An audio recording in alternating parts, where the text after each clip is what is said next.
Desert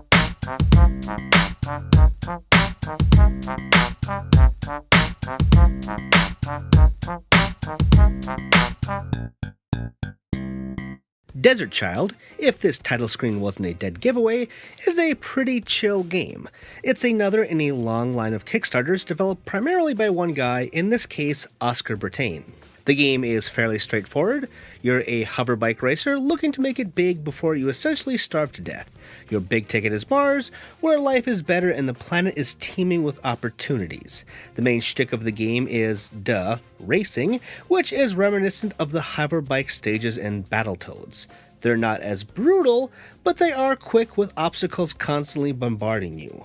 Aside from beating your opponent, you have a gun mounted to your bike you can blast away said obstacles with, some containing items and cash to collect. So there's a lot to keep track of, which can be difficult, as races have two speeds, fast and faster. Now most of the game is just that, racing, but there's a bit more to it.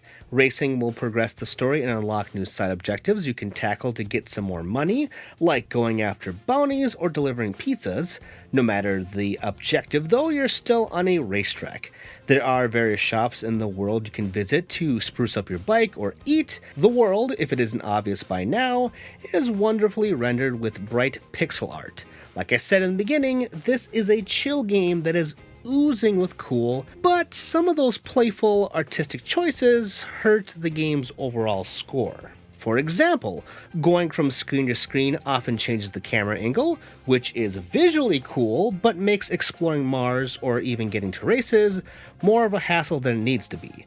If everything wasn't scattered the way it was, it would be easier to navigate, obviously, but it doesn't do that because this game wants to create a vibe and present a lived-in world where things would naturally be further apart.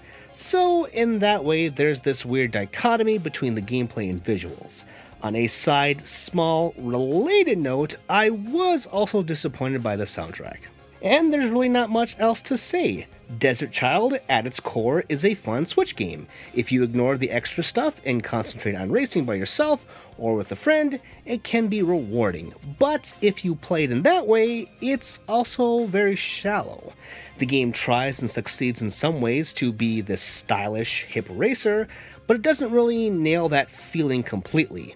It wants to be an expensive racer with RPG mechanics, but in the end, it's more of an arcadey racer with pleasant window dressings, and that's also pretty okay with me. My name is Tristan, and you've been watching ReActionExaminer, wherein I do my best to create interesting videos to entertain and educate you fine folks. Be sure to subscribe, that helped me out a lot. And if you want to check out more, be sure to read my work over on The Gamer, wherein I write fun little listicles. You can also drop by my personal website, GameJerk, wherein I post other articles and reviews. All these links and more can be found in the description below. Thanks, and see you all next time.